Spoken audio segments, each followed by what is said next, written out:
പലരും പറയുന്നത് കേട്ടിട്ടുണ്ട് ഈ കാൽഷ്യം സപ്ലിമെൻറ്റ്സ് എന്നും എടുത്തു കഴിഞ്ഞാൽ കിഡ്നിക്ക് പ്രശ്നം ഉണ്ടാകുമെന്ന്. ശരിക്കും ഉണ്ടാകുമോ?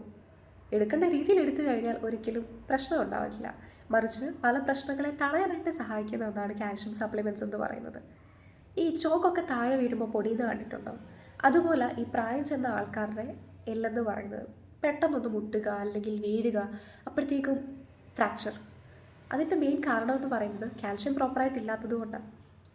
ആരൊക്കെ ഇത് എടുക്കേണ്ടതെന്ന് വെച്ച് കഴിഞ്ഞാൽ 50 വയസ്സിന് ശേഷം അല്ലെങ്കിൽ മെൻസസ് കഴിഞ്ഞ സ്ത്രീകളും 60 അല്ലെങ്കിൽ 70 വയസ്സ് കഴിഞ്ഞ പുരുഷന്മാരും മസ്റ്റായിട്ട് എടുക്കേണ്ട ഒന്നാണ് കാൽഷ്യം എന്ന് പറയുന്നത്. മറിച്ച് നിങ്ങൾക്ക് ഫുഡിൽ നിന്ന് ഇത് ലഭിക്കുകയാണെങ്കിൽ ഇതിൻ്റെ ആവശ്യമില്ല. പക്ഷേ പ്രോപ്പറായിട്ട് ഫുഡിൽ നിന്ന് എടുക്കുക അല്ലെങ്കിൽ പ്രോപ്പറായിട്ട് അബ്സോർപ്ഷൻ ഈ ഒരു ഏജ് ഗ്രൂപ്പിൽ വളരെ പ്രയാസമാണ്. അതുകൊണ്ടാണ് സപ്ലിമെൻറ്റ്സ് എടുക്കാനായിട്ട് പറയുന്നത്. നമ്മൾ സപ്ലിമെൻറ്റ്സ് ആയിട്ട് തരുന്ന കാൽഷ്യത്തിൽ 500 മില്ലിഗ്രാം കാൽഷ്യം മാത്രമാണ് ഉള്ളത്.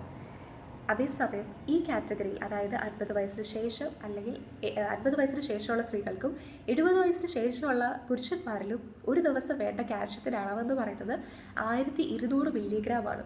നമ്മൾ ടാബ്ലറ്റായിട്ട് കൊടുക്കുമ്പോൾ 500 മില്ലിഗ്രാം മാത്രമാണ് കൊടുക്കുന്നത്. ബാക്കി ഭക്ഷണത്തിൽ നിന്ന് കിട്ടണം.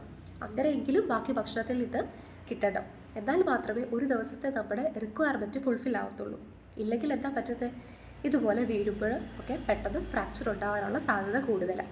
പിന്നെ ശ്രദ്ധിക്കേണ്ടത്, ചിലവർക്ക് ഒരു കോൺസ്റ്റിപ്പേഷനും അല്ലെങ്കിൽ ഗ്യാസിൻ്റെ പ്രശ്നങ്ങളൊക്കെ കാണാറുണ്ട് ഈ കാൽഷ്യം സപ്ലിമെൻറ്റ്സ് എടുക്കുമ്പോൾ.